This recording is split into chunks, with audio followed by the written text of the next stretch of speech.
boa noite a todas, sejam bem-vindas ao nosso último curso de férias, né? Hoje a gente vai trabalhar, começar sobre inteligência artificial.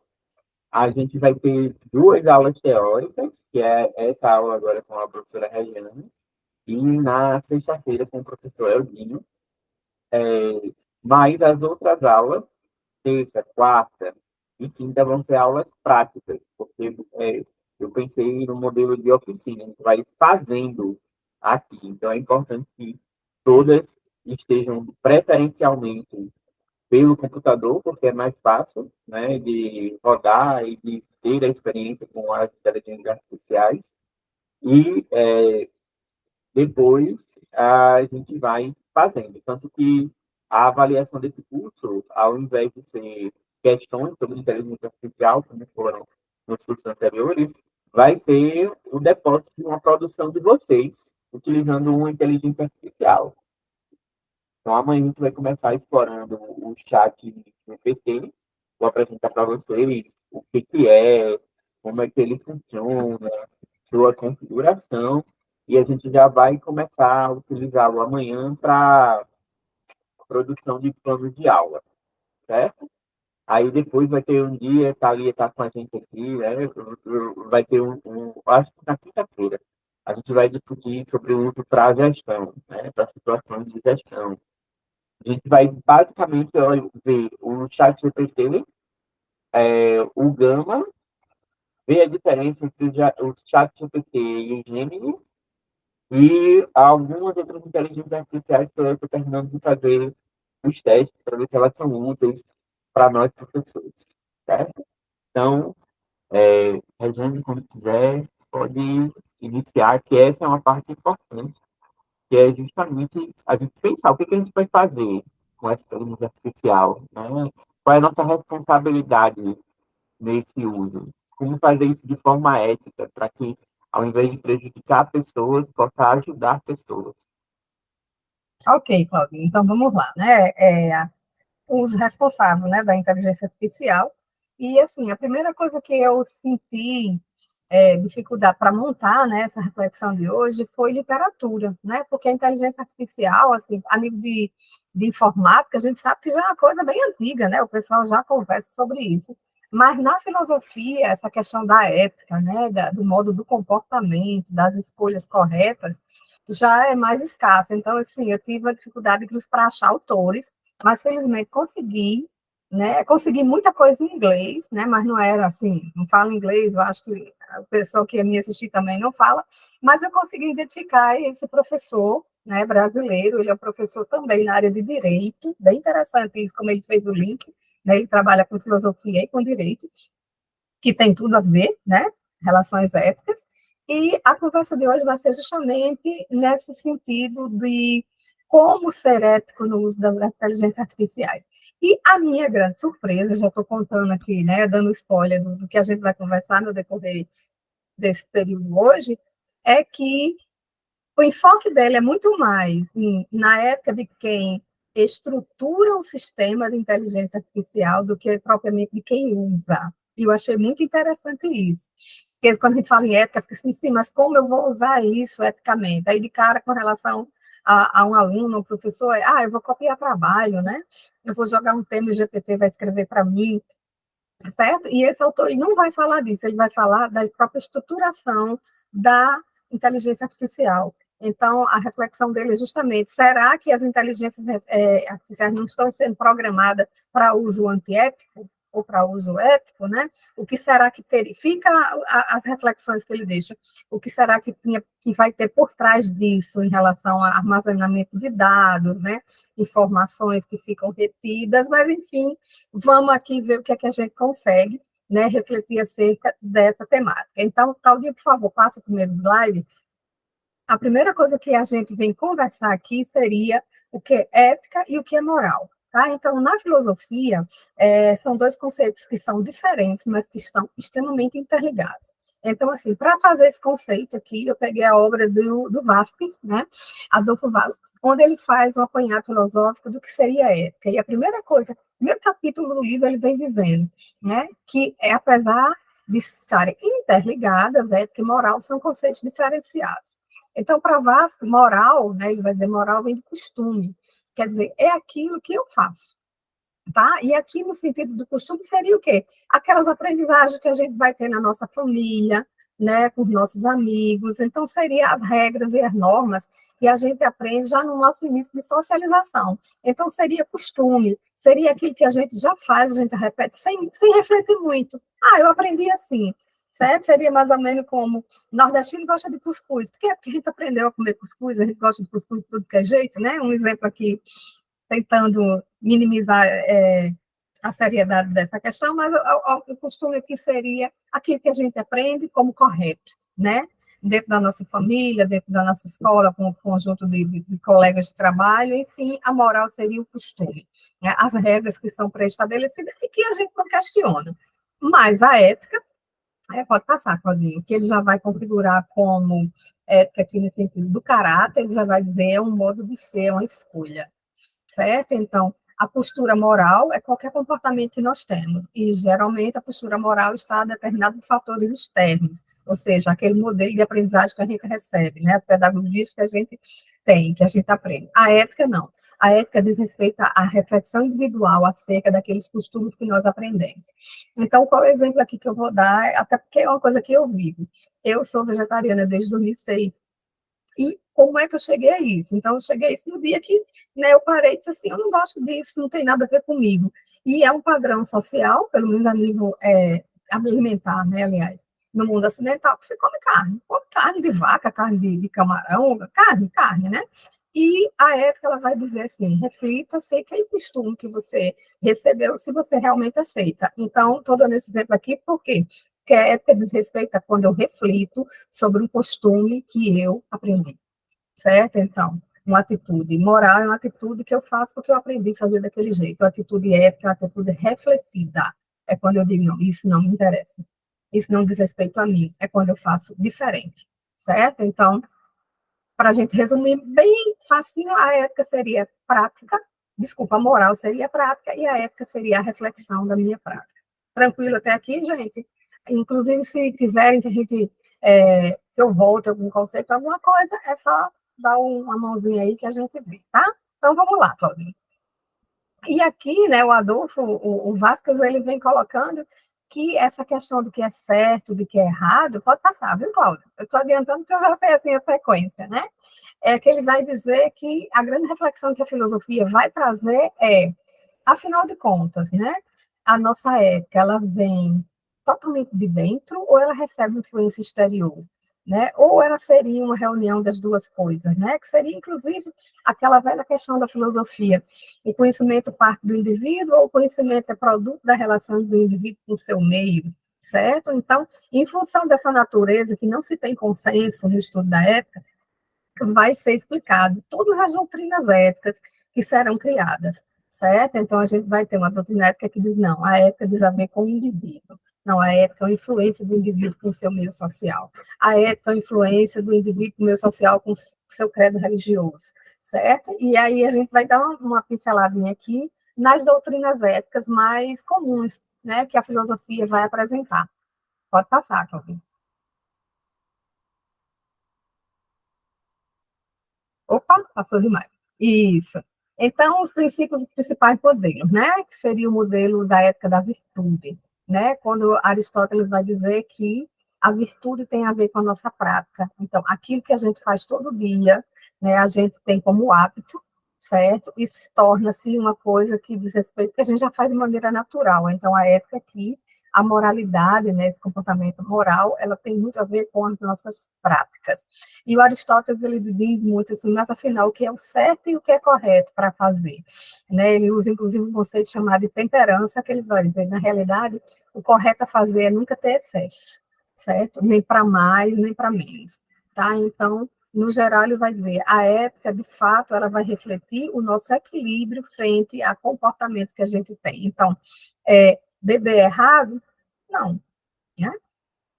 Bebida alcoólica, né? O errado é o exagero, o que a gente pode aplicar com café, com chocolate, com qualquer outra coisa. Então, a ética da virtude tem muito a ver com essa nossa busca, né, da gente fazer atitudes e refletir atitudes dentro de um ponto de vista do equilíbrio, que ele vai chamar de temperança, tá? Então, a virtude está nisso, de a gente saber ser equilibrado dentro da sociedade, né? Dentro das nossas relações. Nem muito ao mar, né? Nem muito à terra, nem muito ao céu, tá? Então, estabelecer esse equilíbrio, isso seria uma virtude. Já o Immanuel Kant, que vem falando da deontologia, ele entra na ética no sentido dos códigos, tá? Então, toda profissão tem seu código ético. Por quê? Porque é aquilo que é um acordo que é feito para uma categoria profissional, certo? E esse código, esse acordo feito para uma categoria é chamado por Immanuel Kant de deontologia. Então, deontologia, né, um saber da filosofia que estuda os códigos, tá? E aí, aqui a ideia que Kant vem trazer é o quê? É que aquilo que está em códigos morais deve ser resultado de princípios racionais e universais. Então, se Aristóteles diz que o ético é não ser exagerado, é ter a temperança, né? O Kant vai dizer, de fato, aquilo que é aquilo que é correto em qualquer lugar do mundo, por isso que ele trabalha com princípios universais.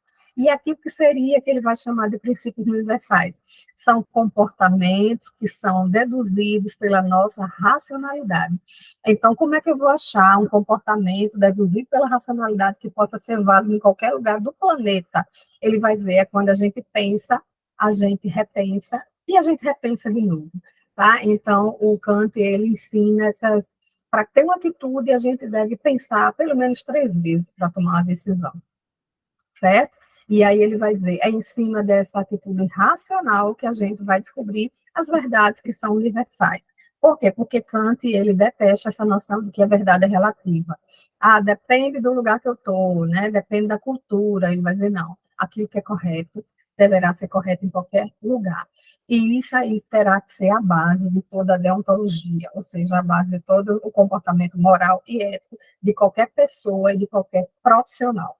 Então, a gente está vendo aqui, até agora, né, 2 explicações de modelos de doutrina ética. Uma que diz respeito ao nosso comportamento, aquele que a gente repete, que nunca deve extrapolar, né, nunca deve ser exagerado, tá? Não deve extrapolar os limites, e o Kant vem dizendo que a gente tem que se obedecer a princípios racionais, universais, que sejam válidos em qualquer lugar do planeta.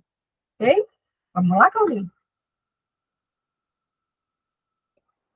A outra doutrina, né, que é a de Stuart Mill e Brenton, que chama-se utilitarismo, ele vai dizer que, na realidade, o que é moral e o que é ético, né, o que deve ser feito. Ele vai dizer que é aquilo que a gente, por isso que é utilitário, né, é um comportamento que a gente deve ter que faça o bem ao maior número de pessoas. Por quê? Porque fazer o bem a todas as pessoas, esses 2 autores vão dizer que isso é impossível. Ou seja, a nossa atitude, o nosso comportamento deve agradar o maior número de pessoas possíveis, certo? Então, a moral aqui é alcançada pela prática, né, de busca do bem ao maior número de pessoas que a gente pode fazer, tá? Então, fica aqui o conselho de uma ética que não é uma ética nem virtude, nem de código moral, mas é uma ética da utilidade, né? Então, eu tenho que ter comportamentos e padrões morais e éticos que melhorem, né? Seria mais ou menos como professor, né? Seria mais ou menos, a gente consegue atingir todo o nosso alunado? Não, mas a gente faça a melhor aula possível para o maior número de pessoas possível, né? Então, o bem é o maior número de pessoas que a gente possa fazer. E aqui a gente entra numa outra doutrina ética, que é a ética existencialista, de Jean-Paul Sartre e Simone de Beauvoir, onde ele vai dizer que ser moral e ser ético nem sempre agrada a maioria, né? Por quê? Porque ele vai dizer que o comportamento e o nosso caráter é definido pelo nosso jeito de ser, e nem sempre o nosso jeito de ser vai agradar a todas as pessoas, e nem muito menos, né, a sociedade como um todo. Então, por isso que essa moralidade dele é alcançada no sentido de que seja o que você é, seja autêntico, tá? Então, aqui, o Sartre e Simone de Beauvoir vão colocar que os indivíduos são responsáveis por criar os seus próprios sistemas de valores.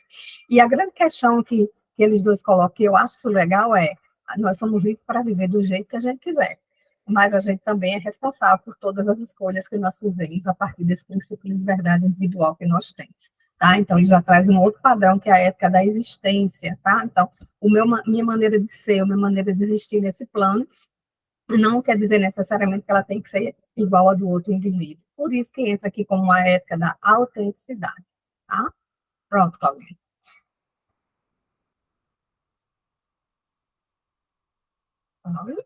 Ok? E fechando, a gente tem a ética da comunicação, né, de Habermas. Inclusive, esse autor, ele aparece como, né, ele está bem velhinho, né, como vivo ainda, ele está morando nos Estados Unidos, e eu pesquisei recentemente e não vi nenhuma notícia de que ele tinha partido, né? Então, eu deixei ele aqui, né, na minha compreensão, de que ele realmente ainda está nesse plano. Certo? Então, a ideia aqui da moralidade de Habermas é o quê? Que nós temos que ter uma conduta moral e ética, né, centrada numa comunicação, tá? Por quê? E a gente pode até pegar um pouquinho do que Sartre e Simone de Beauvoir falam, né? Então, a gente tem essa autenticidade, que nós somos diferentes, cada um tem uma percepção de vida, um comportamento de vida, mas que a gente possa comunicar, né, com outras pessoas, para que essas pessoas se façam entender, tanto do jeito que eu sou, como do jeito que essa pessoa é. Então, a ética de Habermas, ela é muito pautada na comunicação. E é fato, gente, que uma comunicação mal feita, né, ela cria ruídos e ela pode causar problemas, sim, na vida do indivíduo, né, como pessoa, e na vida do indivíduo como profissional. Então, a moralidade que o Habermas ele vem colocando aqui é a moral de uma prática de uma comunicação racional, tá? Então, é feita a partir de consensos, né? Nós temos essa obrigação de nos comunicar para que a gente possa entender a maneira de ser do outro e o outro possa entender a nossa maneira de ser. Então, a gente fecha basicamente com esses 5 pilares, né, de doutrina ética, que vai de virtude, código moral, né, utilitarismo, certo? A autenticidade e a comunicação. Ah, eu gostei de todos, sem problema. Na filosofia é bom porque a gente pode misturar conceitos, né? Não, eu gostei mais da comunicação, eu gostei mais da moral da virtude, certo? Mas o que esses autores da época estão colocando aqui é que existem padrões, né, de como a gente percebe, compreende e teoriza aquilo que vai ser certo e aquilo que vai ser errado. É que nem sempre a gente concorda, né? Às vezes a gente faz porque é uma regra, uma ação moral, uma norma moral, mas não gosto muito disso, não. Certo? E nem sempre também a gente pode quebrar, né? Tem coisas que se a gente quebra, a gente vai receber, né, correções, multas e outras coisas, certo? Pode ser, Claudinho. O próximo.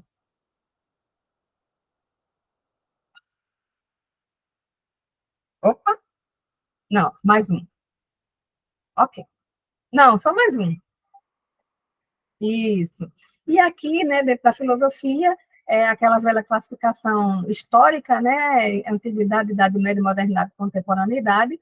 A ética, ela também vai se modificar de acordo com os períodos históricos, né, porque cada período histórico apresenta conjunturas históricas, culturais, né, políticas e econômicas diferenciadas. A ética da antiguidade é uma ética, né, dos gregos antigos, uma ética da racionalidade. Tá? Então, encontra a verdade pela racionalidade.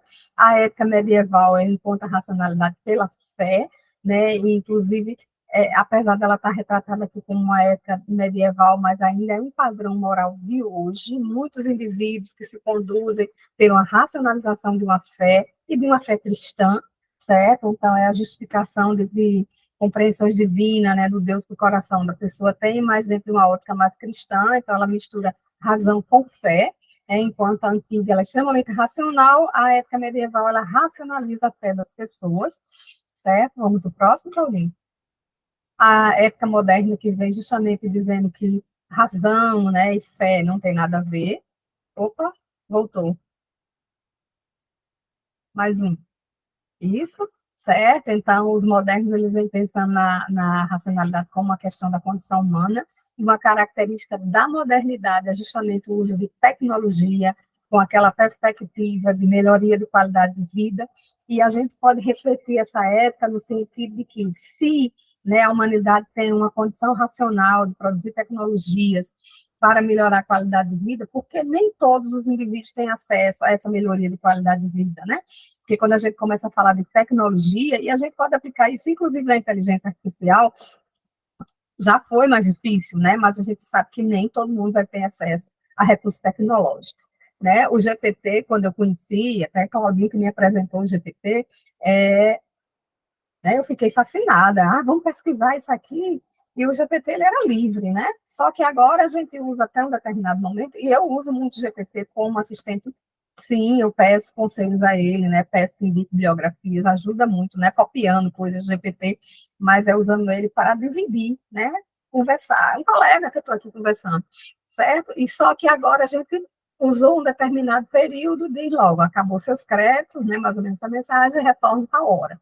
Então, aquilo que parecia livre e aberto para todos, agora já começou, né, a ser mais restritivo com alguns critérios, que induz o quê? A gente procurar saber o preço, né? Ah, eu vou comprar, porque aí nosso trabalho já melhorou muito, né, com esse assessor, e a gente já vai sentir assim, a necessidade de pagar um plano. Então, a questão aqui da racionalidade humana, no sentido que tecnologia, né, melhora a vida das pessoas. Inclusive, o Augusto Conte, que é um cara, né, da modernidade muito forte nesse sentido de produção tecnológica, certo? Fica só a reflexão ética de que será que essa produção tecnológica está chegando para todos os humanos? Né? Será que todo ser humano tem acesso? Se a gente for observar bem, a uma casa com condições, né, de se morar numa casa, de se ter acesso a uma tecnologia digital ou inteligência artificial ou qualquer outro equipamento aí, então fica a reflexão dos modernos no sentido de será que a nossa racionalidade está dando conta de distribuir, né, essas rendas para todas as pessoas. E o último conceito ético, que é um ético contemporâneo, que já leva em consideração a questão das emoções, tá? Então, hoje, o profissional, é só dar uma olhadinha aí, quem gosta de inteligência emocional, de estudar essa área, certo? De que um bom profissional não é só aquele que tem domínio e conteúdo racional, mas que ele tem domínio e gestão das suas próprias emoções. Né? Por quê? Porque que adianta a pessoa extremamente capacitada, né? Profissionalmente, intelectualmente, mas se ela não consegue lidar com as emoções dela, né? Se ela é muito ansiosa, se ela estressa, se ela... Enfim, a emoção aqui, no caso, sendo vista como um componente extremamente importante na racionalidade humana, primeiro porque determina, né, nossos raciocínios e direciona as nossas escolhas, a emoção, ela está presente, e segundo, se a gente sabe lidar com isso. Então, a ética aqui refletindo sobre essas questões dentro desses períodos históricos, e a gente vive hoje muito misturado, né, no meu ponto de vista, tanto esse princípio de racionalidade da condição humana de produzir tecnologias, que seria a reflexão de será que essa tecnologia está chegando para todos, e a questão emocional de como a gente está lidando com essas inteligências artificiais e com essa nossa racionalidade também. Tá? Próximo, Claudio. Ok. Então, o que seria a ética, né, no contexto das inteligências artificiais, né?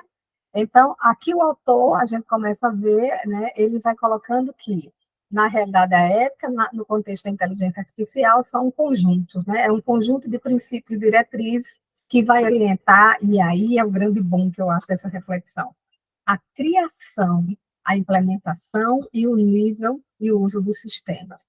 Então, aqui o autor ele não está refletindo sobre como nós, humanos, nos comportamos ética e moralmente no uso da inteligência artificial, mas ele está refletindo em quem, no caso, idealiza, concretiza, implementa e utiliza essa inteligência artificial. Então, levando a conhecer e uma reflexão nossa, tipo, será que essa inteligência artificial, de fato, está me ensinando?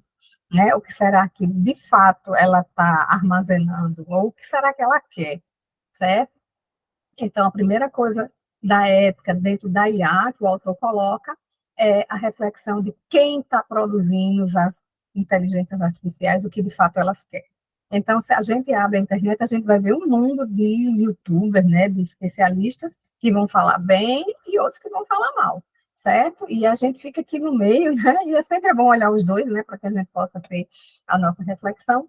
E a grande questão que fica é, o que tem por trás da mente que projeta a inteligência artificial, certo? Então, será que é realmente melhorar e facilitar a vida humana com esse tipo de tecnologia, ou é uma tecnologia que pega dados nossos, que entra no nosso computador, e outras coisinhas mais que podem acontecer? Tá? Então, a primeira reflexão que eu estou vem colocando é quem projeta a inteligência artificial de fato está comprometido com a ética e com a verdade, ou é um meio de passar a perna nos humanos, né? Seria a primeira reflexão que fica explícito no texto, né?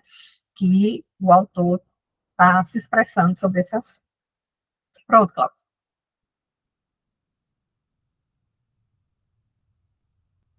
Então, O autor que a gente, né, vai utilizar para continuar refletindo, como eu disse no início, é o professor Paulo Antônio Caliendo Veloso, né, ele estuda relações éticas e tecnologia, lembrando também que ele é bacharel em direito, tá? Então, ele reflete e ele até dá o caminho da lei, né, de como direcionar essas questões. Pronto, Cláudio. Inclusive, tem um texto que eu salvei, depois Cláudio disponibiliza para vocês, que é o texto que eu trabalhei, certo? Que seria a obra que ele escreveu, chamado Ética e Inteligência Artificial, a possibilidade filosófica dos agentes morais artificiais. Então, quem são os agentes morais? Até então, a filosofia só se preocupou em estudar moral e ética com os humanos. Agora, a filosofia se preocupa em estudar ética com os não humanos, né, que seria aqui as inteligências artificiais, as máquinas, certo? Então, o amplo aí, né, da filosófica cada vez aumentando a nível de refletir. Então, a gente tem inteligência humana e inteligência não humana. Pronto, Cláudio. É nessa obra que a gente está refletindo essas questões que ele traz. Então, o principal objetivo da obra dele é discutir a possibilidade, né, se existe moral, certo? Inteligência artificial, ou se a moral da inteligência artificial, de fato, não é deduzida da moral humana daquele criador, daquele demiurgo, né, dessa inteligência artificial. Então, a questão que ele coloca é: a inteligência artificial pode ser considerada com capacidade de agir moralmente, ou a inteligência artificial é programada para que exista daquele jeito. Então, se a inteligência artificial tiver a liberdade de fazer escolhas, no sentido de condição de verdade, sentido práticos também, certo? Ela seria livre. Mas se a inteligência artificial ela é programada com o humano, o correto seria, no caso aqui, atribuir a responsabilidade por essas escolhas morais a quem programou, e não à máquina em si, a inteligência artificial em si.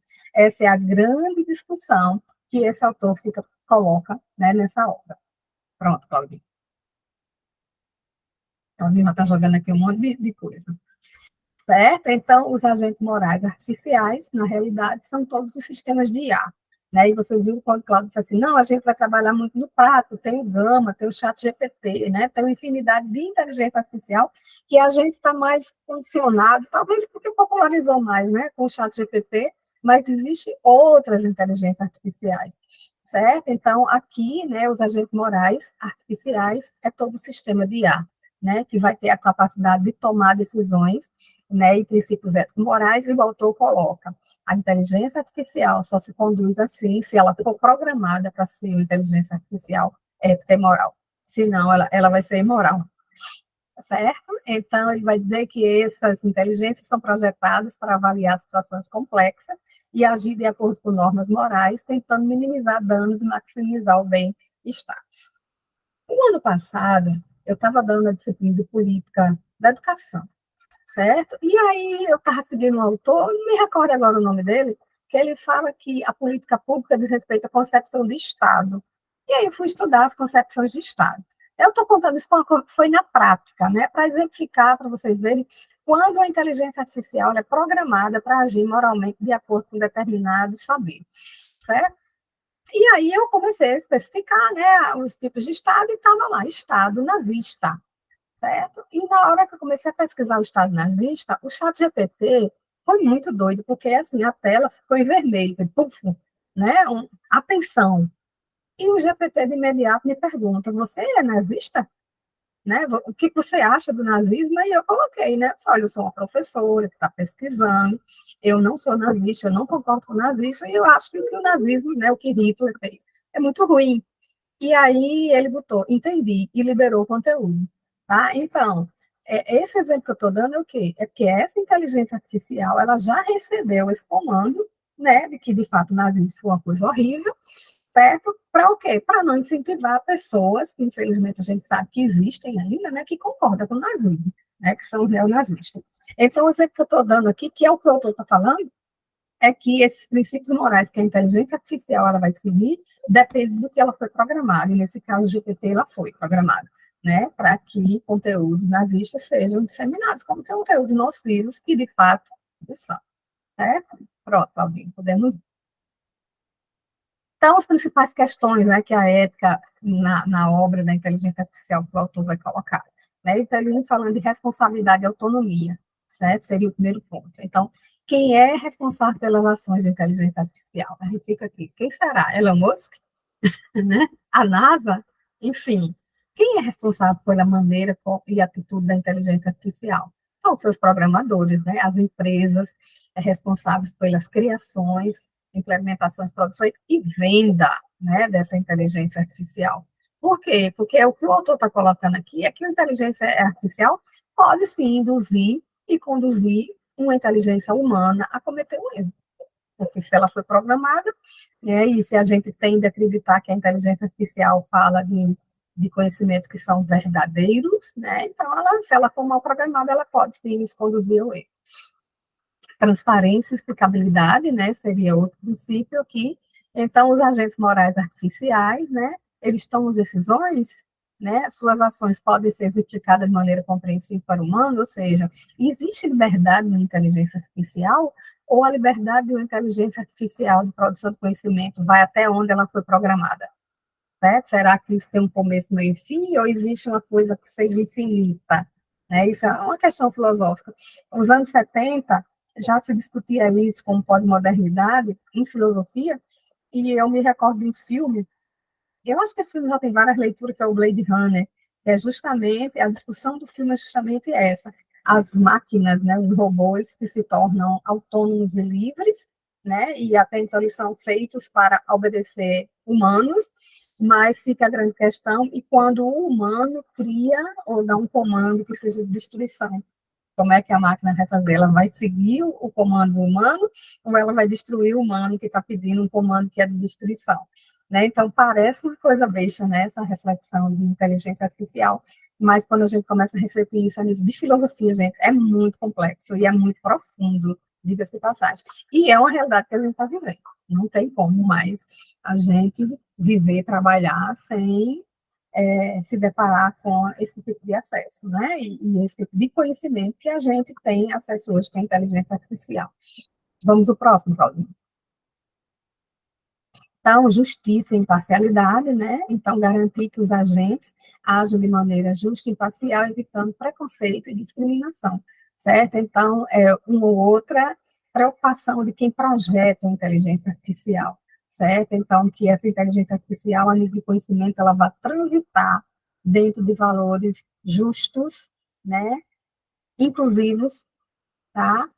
E socialmente aceitáveis, né? No sentido humano mesmo. Tá? Então, fica essa questão da necessidade de observar valores e princípios de criação de inteligência artificial justas e, no caso, imparciais. E que não nos conduza a ter atitudes discriminatórias. Não pode passar, Claudita, só que terminou. Então, aqui, qual seria, né, os desafios da criação desses agentes morais? Gente, quando eu falo agentes morais artificiais, né, o autor está se referindo à inteligência artificial. Né? Quando a gente fala em agentes morais humanos, está se referindo à nossa inteligência humana, certo? E aqui o grande desafio que o autor vem colocando nos agentes morais artificiais, que são as IAs, né? Aqui no caso é o primeiro foco, que eu acho que é a tônica da obra inteira que ele está falando, que é a questão do programador dessa inteligência, tá? Então, a programação dos valores morais que essa pessoa que está programando, esse técnico, né, esse profissional que está programando uma IA, tá? Então, aqui dentro dessa programação de valores seria o quê? Pode ficar princípios éticos, universais.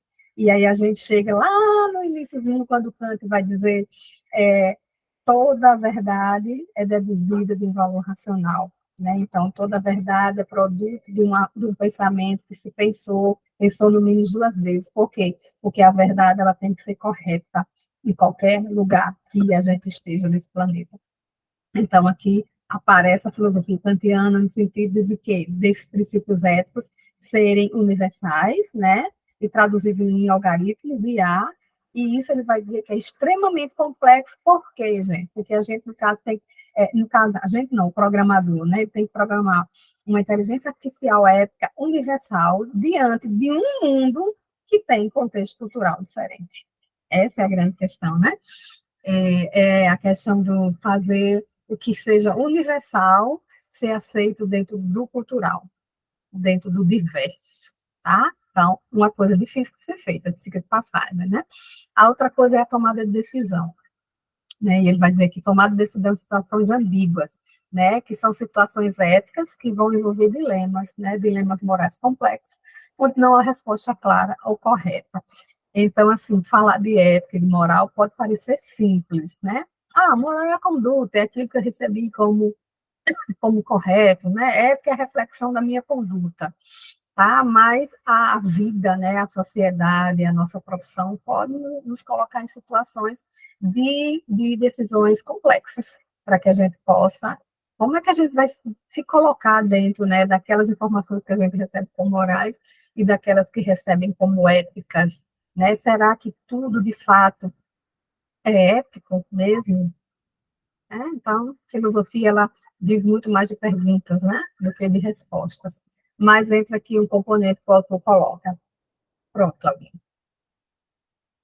Supervisão e controle, né? Então, garantir que os agentes morais artificiais, né, as IAs, atuem dentro de limites aceitáveis e sob supervisão adequada, é crucial para evitar comportamentos indesejáveis. Então, deixando bem claro que o autor, ele bate nessa tecla o tempo inteiro, né, da necessidade de uma programação de uma inteligência artificial centrada em princípios éticos, para que não induza o seu usuário a uma condição errada, certo? Então, a gente está fazendo com a pesquisa, a gente recebe um direcionamento que não é correto, que não é ético, e a gente, no caso, é induzido a cometer uma atitude ou a ter um comportamento inadequado ou antiético, certo? Pronto, Claudia.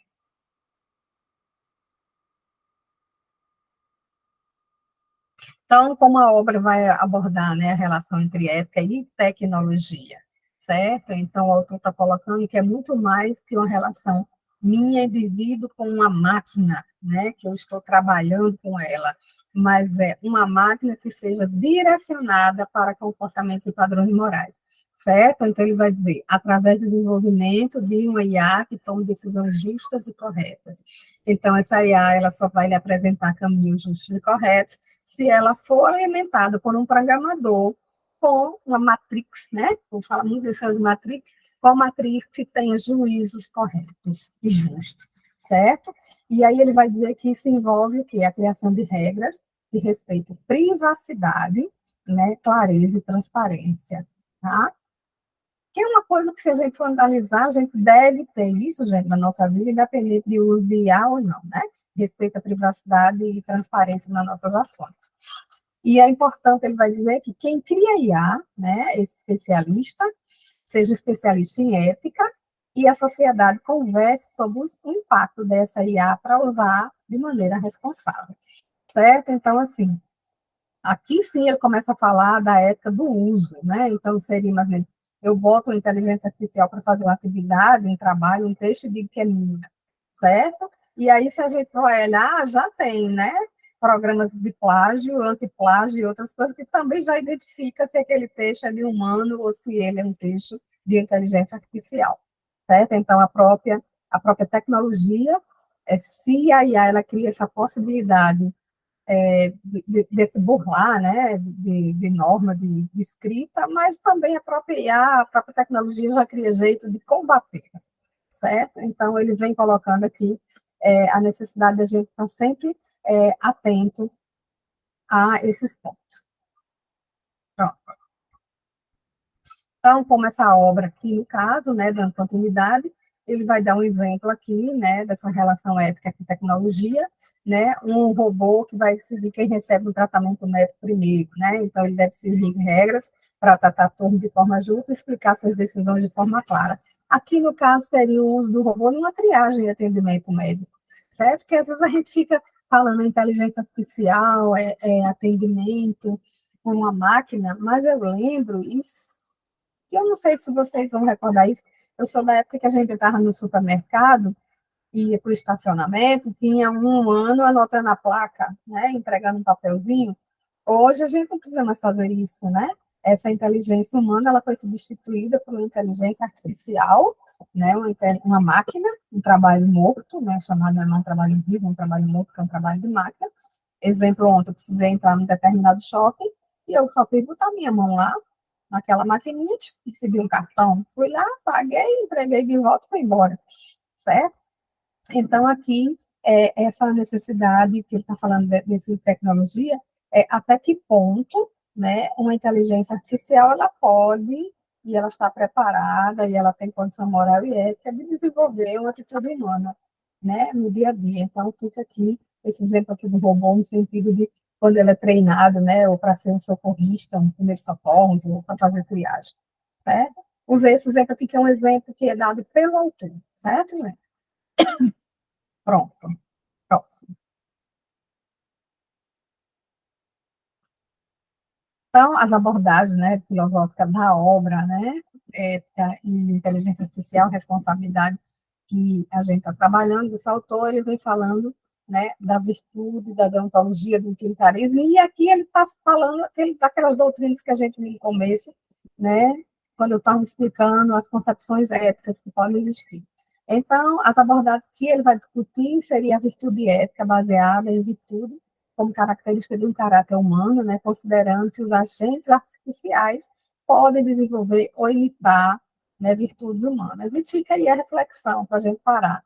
Uma inteligência artificial, de fato, ela pensa mesmo, ela sente, ela tem condição de fazer escolhas, né, de fato livres, ou ela realmente é só uma máquina programada, tá? Virtude entra aqui nesse sentido.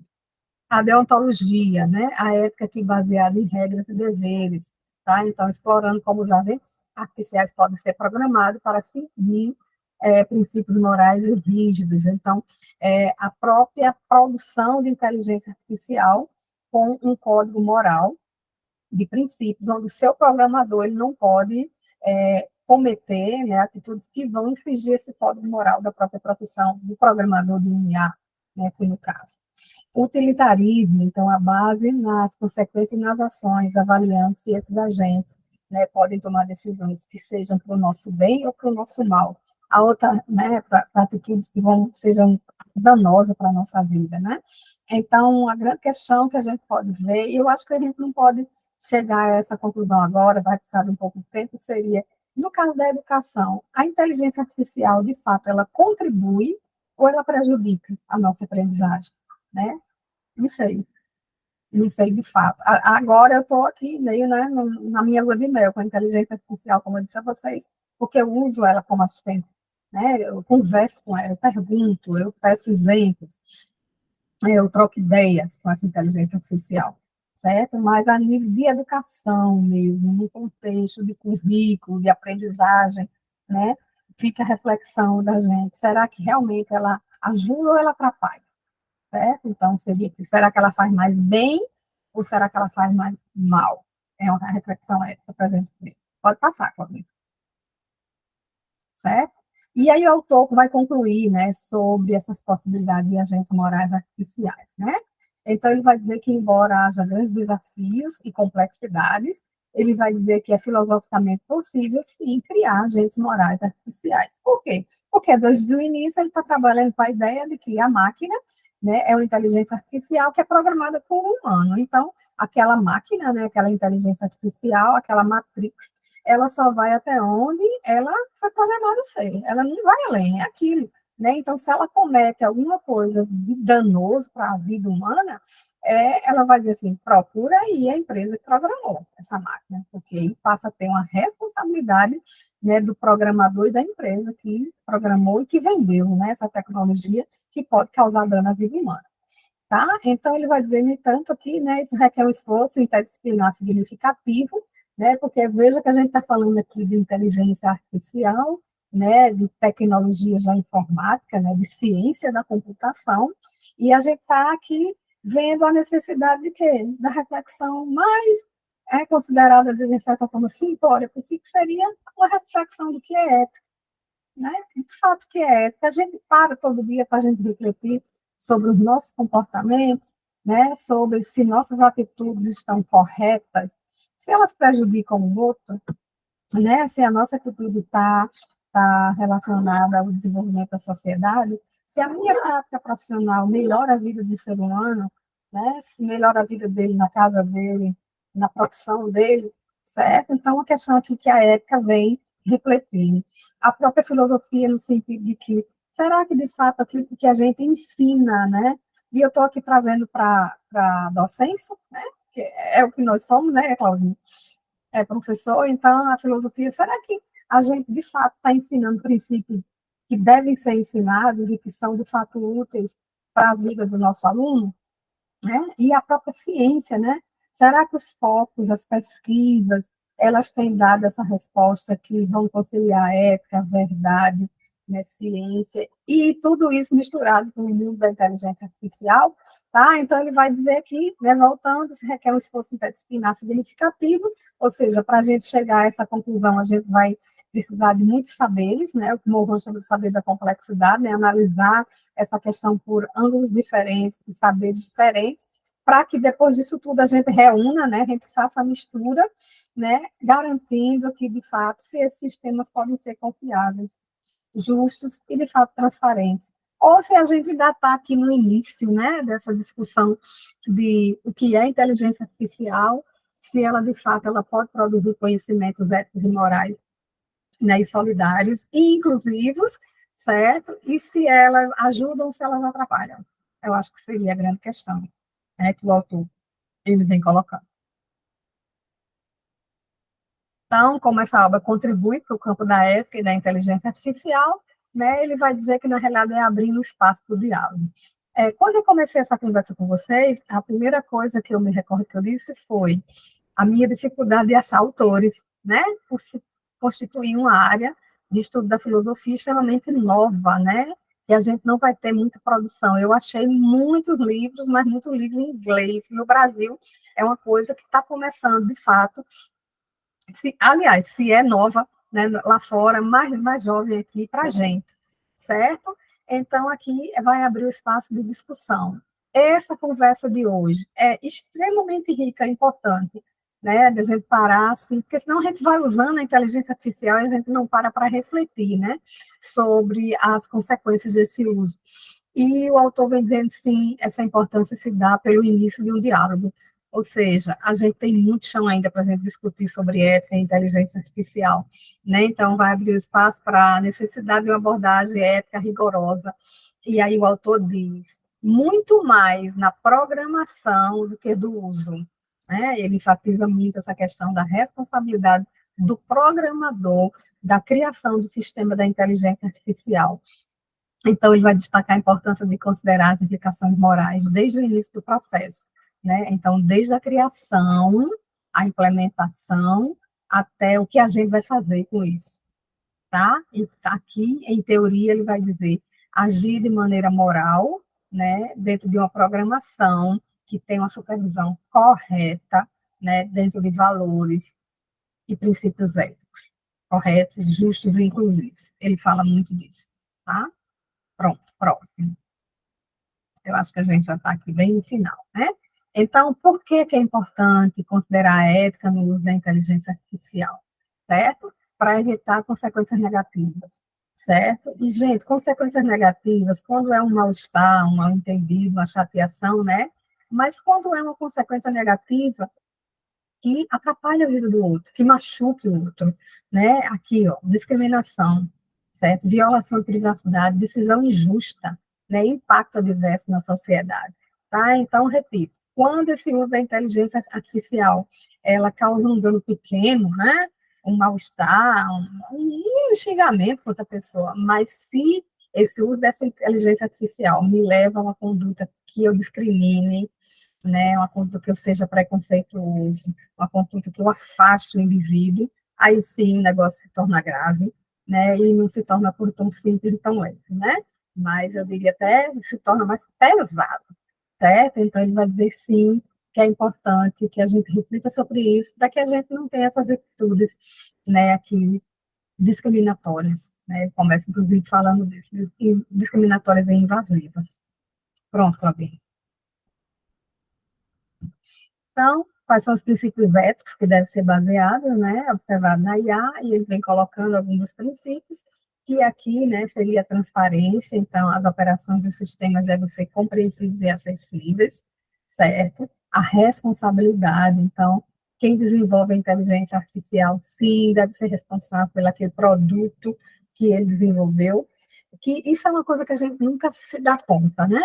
A responsabilidade do que a gente produz. Exemplo, a reflexão que eu vou dar aqui, que vai ser utilizada dentro da IA. Eu comprei esse lápis que vem dentro da embalagem. Ok, eu pego a embalagem, eu rasgo e eu jogo lá no lixo. Em algum momento eu me preocupei no que esse lixo que eu estou jogando fora, certo? No que ela vai impactar no meio ambiente, como é que eu vou dar a destinação correta nesse lixo? E aí a questão é, a empresa se preocupou de me ensinar isso, certo? Então, esse material que eu vou descartar, né, no meio ambiente, está me dizendo como é que eu devo descartá-lo corretamente? Então, é a mesma coisa que o autor está falando sobre inteligência artificial e responsabilidade de quem produz, certo? Então, os desenvolvedores têm a responsabilidade de nos ensinar, né, a responsabilidade de usar um IA, certo? Então, dizer esses limites, tá? A questão da justiça, a IA deve ser projetada para evitar a discriminação e promover a equidade, né, que é uma coisa que a gente já refletiu lá, tá? Então, será que conteúdos produzidos para IA estão conduzidos a que eu tenha uma reflexão, um pensamento e uma conduta, que é o mais grave, discriminatória, né, uma conduta que exclua, uma conduta que crie situações preconceituosas, tá? Então, fica aqui um princípio ético que deve ser observado quando a gente usa uma IA. Próximo, Claudinho. Privacidade, né? Então, os dados pessoais, eles de fato são protegidos, né? Quando eu estou consultando, eu tenho um histórico de todas as minhas pesquisas, mas será que só eu vou ter acesso dessa minha consulta ou outra pessoa pode invadir e saber o que eu estou pesquisando, né? Um exemplo. A beneficência, então, a IA deve ser usada para promover bem-estar e evitar e causar danos.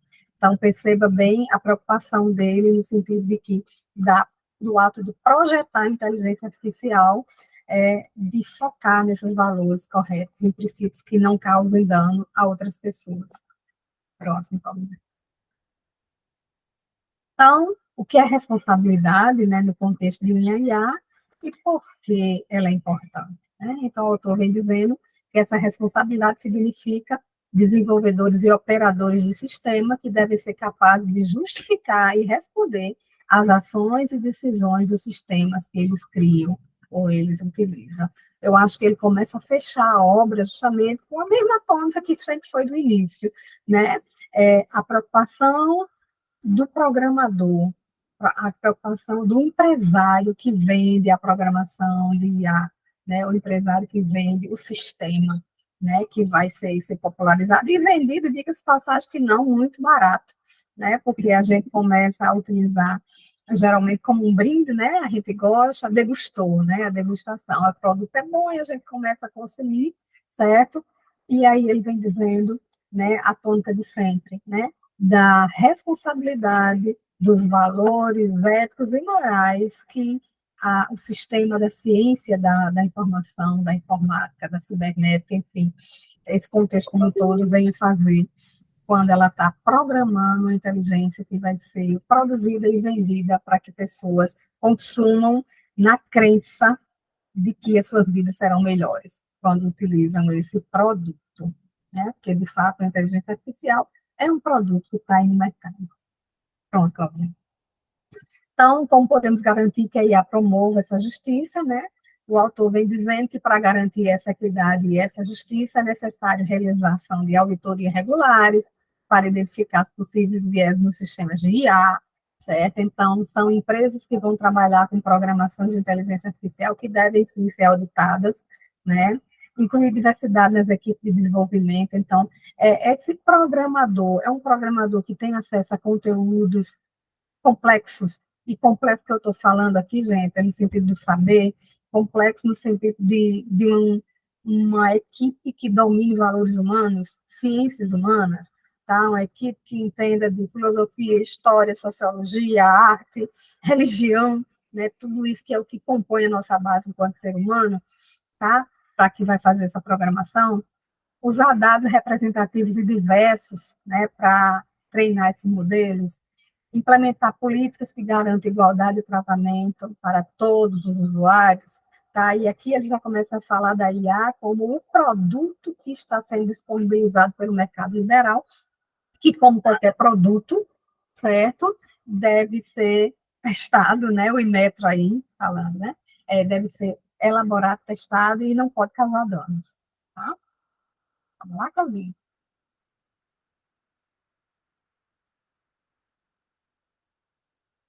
E aí, como a IA pode ser utilizada para promover o bem-estar social, tá? Então, ela apresenta algumas situações, então a gente pode utilizar a inteligência artificial na saúde para diagnosticar doenças, né, personificar tratamentos, melhoria e eficiência de serviço de saúde. Lembrando, gente, que esses exemplos que eles estão dando aqui não é que vai substituir esse profissional dessa área, né? Mas faz com que a gente aprenda, tá? Que doença é essa, né? Vou aqui perguntar na IA. É isso aqui, para que a gente não chegue tão leigo, né, como profissional. O exemplo seria mais ou menos nesse sentido.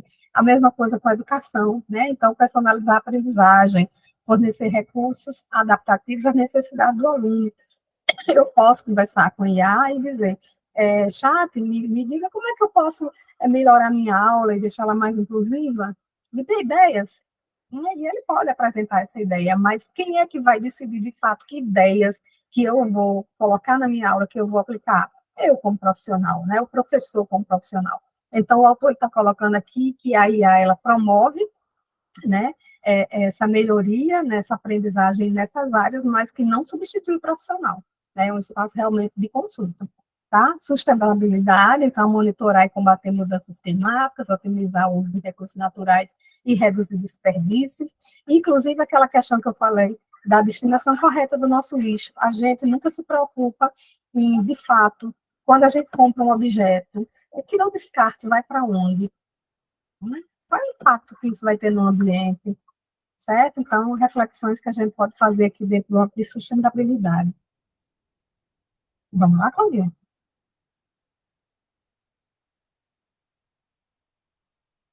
Então, o que podemos fazer para nos educarmos e educar o outro sobre a base da ética no uso da IA? Né? Então, é o último slide para a gente refletir, tá?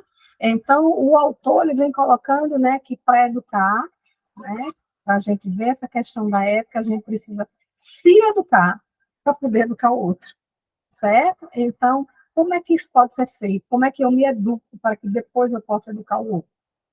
Né? Então, a primeira coisa que ele coloca é estudar e acompanhar as diretrizes e regulamentos sobre ética do IA. Ou seja, essa nossa conversa de hoje sobre ética em agentes morais artificiais, na realidade, é só um começo de muitas discussões que virão. Né? Por quê? Porque quanto mais essas IAs, essas inteligências artificiais, gente, elas forem se modificando para melhor, né? Que é o que a tecnologia coloca e aponta, mais situações éticas, né, situações diferenciadas a gente vai passar. Então, a questão ética da ética na vida dos humanos, na ética da vida em tudo, inclusive da inteligência artificial, ela não vai parar nunca, né? Porque a gente vai estar sempre nesse dilema de refletir o que eu faço e se o que eu faço é correto, certo? E aí sim, o que eu faço é correto, eu vou continuar fazendo, não, o que eu faço não é correto, eu vou lá e modifico. E essa reflexão, ela não para nunca, né? Eu termino um, chega a outra, vai até o fim, certo? Então, a outra coisa seria que participar de debates e discussões, né, sobre o tema, tá? E incentivar a ética e inteligência artificial em currículos educacionais. A gente ainda não está, né, Claudinho, com isso, bem solidificado dentro dos nossos currículos, né? A não ser que seja uma disciplina relacionada a isso, mas eu acredito que a discussão vai estar presente em todos os cursos, em todas as matérias, né, em todas as disciplinas que a gente for trabalhar, né? Então, essa questão da inclusão, o uso da IA, ela é um fato, né? Pronto, Claudinha. Só passo mais Então, um, acho que agora é só o livro, né? Para o pessoal ver. a lista de frequência já está aí enfim, no chat, certo? Vou pegar aqui o livro de.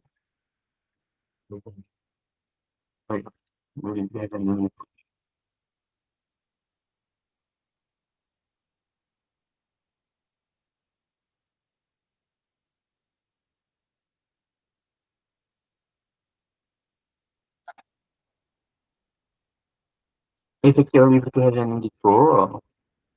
Isso, Eu, é bem lindo, né? Gente, a é, coruja é o símbolo da filosofia. Perceba que é uma coruja mecânica. Eu achei fantástico. eu vou disponibilizar para vocês amanhã no link, né, da gravação. Aí, para a gente contrapor e discutir alguns problemas, deixa eu mostrar outros pontos aqui. Pegar aqui.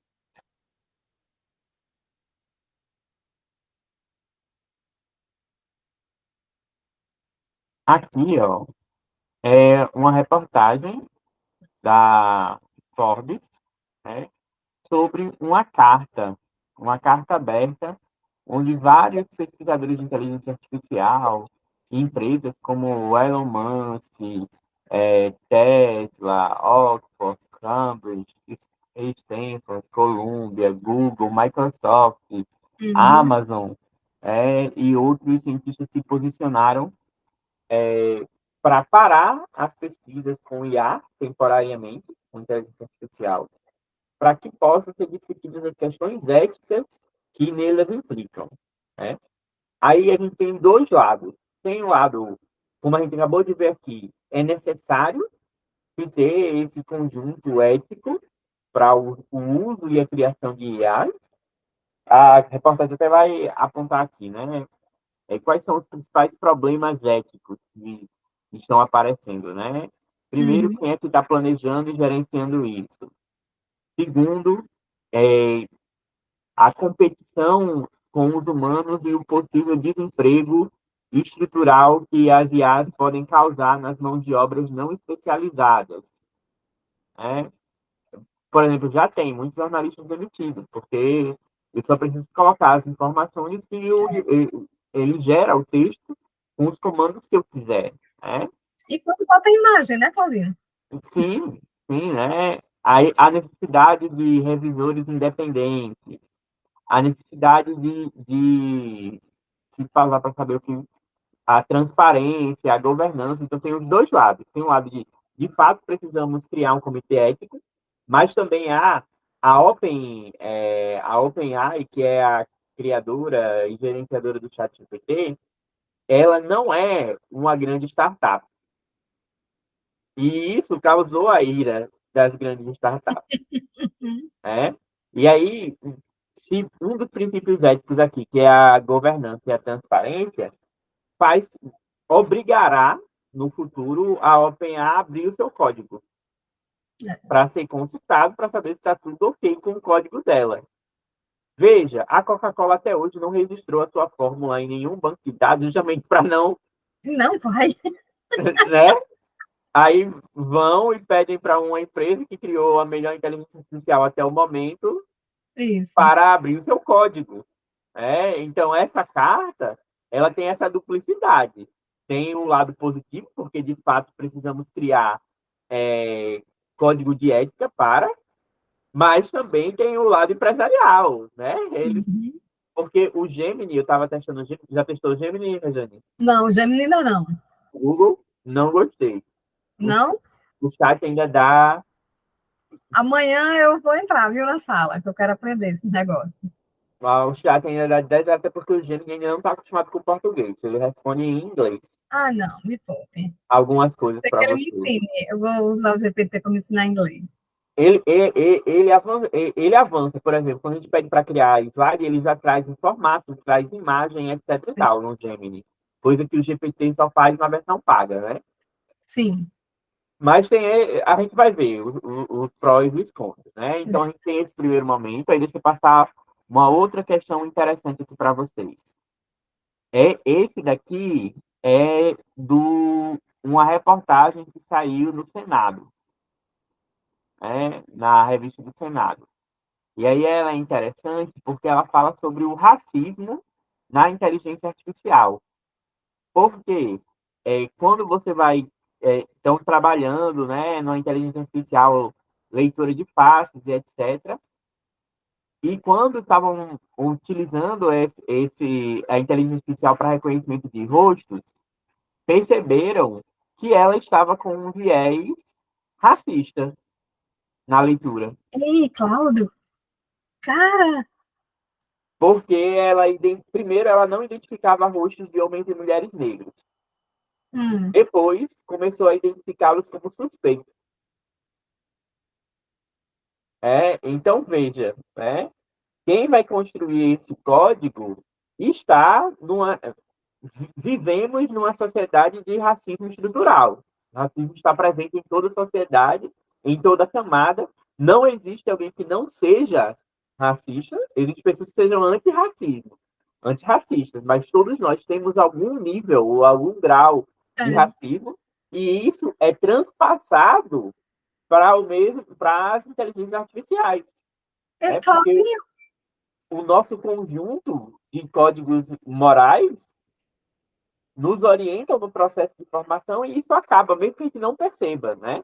E aqui é até interessante porque na reportagem pedem para a gente fazer alguns experimentos, né? Pede para a gente ir no Google e pesquisar homem, aí depois mulher, aí homem negro, mulher negra, e ele faz até uma tabulação aqui, ó, de quantas vezes aparece, quando você pesquisa homem, quantos homens negros aparecem, quantas mulheres negras aparecem, ó, faz a tabulação, ó.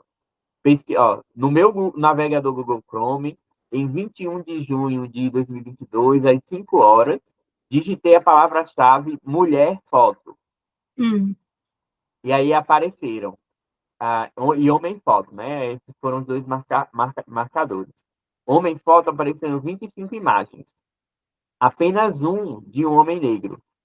2 de homens pardos. Nenhum de homem asiático. Nenhum de homem indígena, um homem de gênero de etnia indefinida, 21 fotos de homens brancos, 0 de idosos aparentes. Mulher. Então, veja, né? Ele é apenas um reflexo da nossa sociedade. Então, a gente tem que pensar esses pontos que você colocou, né? O programador pensar, né? Aí, Ana, se você se assustou com essa, infelizmente eu tenho uma pior. Infelizmente, eu tenho uma pior. Aqui é uma reportagem da BBC que saiu essa semana. A reportagem da BBC, Grupo Brasileiro de Ódio a Mulheres, que fabrica com inteligência artificial imagens pornôs falsas sobre encomenda. O que é isso? Algum homem mal amado vai num grupo de Telegram e diz, olha, essa vizinha aqui me fez mal e eu quero me vingar dela. E aí pega a imagem, um conjunto de imagens da mulher, escaneiam essas imagens e com isso produzem pornô falsificado. Imagem dela pelada, imagem dela em cenas eróticas. E se for bem, se o hacker for o cracker, no caso, né? Porque o cracker é quem utiliza as habilidades tecnológicas para cometer crimes, né? Se o cracker ele dominar, por exemplo, a deepfake, né, que é fazer rostos falsos em vídeo, ele pode criar um vídeo daquela mulher falsamente fazendo sexo. Né?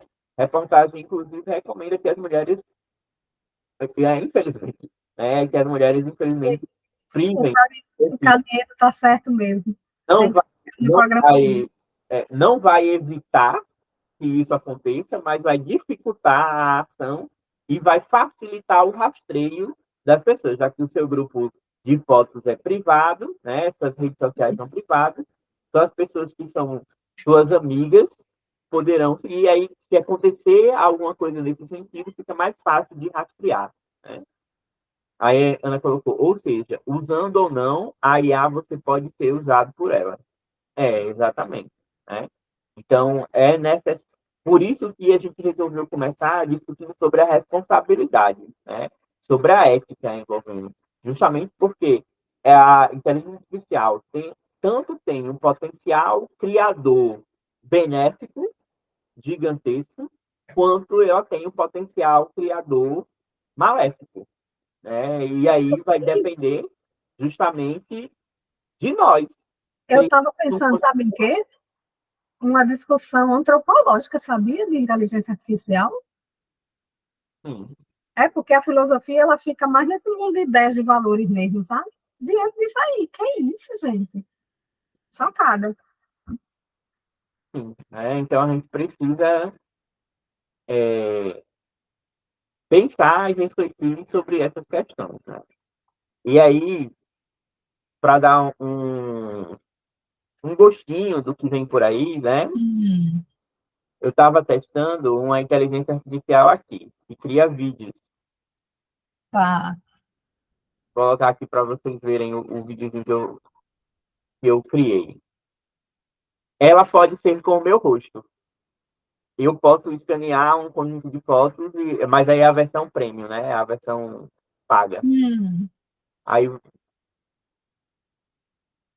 Ana colocou, eu tenho buscado aprender com o IA, mas fico muito tenso sem querer fazer algo parecer plágio.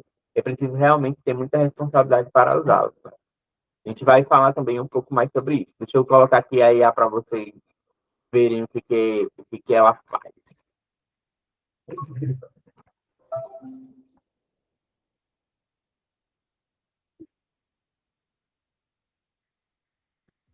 Olá, eu sou o Paulinho, seu guia virtual. Hoje vou explicar de forma simples o que é uma inteligência artificial ou inteligência artificial. Inteligência artificial é uma tecnologia que permite que máquinas, como computadores, façam tarefas que normalmente requerem inteligência humana. Isso inclui aprender com dados, reconhecer padrões, tomar decisões e até conversar com você, como eu estou fazendo agora. As IAs podem ser usadas em muitas áreas, desde ajudar médicos a diagnosticar doenças até recomendar filmes que você pode gostar. Espero que essa explicação tenha ajudado. Se tiver mais dúvidas, estarei por aqui. Até a próxima! Aqui é a versão básica. certo. Ele tem as versões pagas, que ele vai movimentar a mão, gesticular. Posso fazer um avatar de mim e projetar aí, e etc. Né? Então, aqui só a versão básica, criada pela inteligência artificial. Eu só coloquei o texto, ela criou o cenário, eu escolhi o avatar, escolhi a voz, e aí vocês viram, né? Um vídeo Hum, curto explicando o que é inteligência artificial. Né? Então, é isso que a gente vai explorar ao longo dessa semana. ótimo.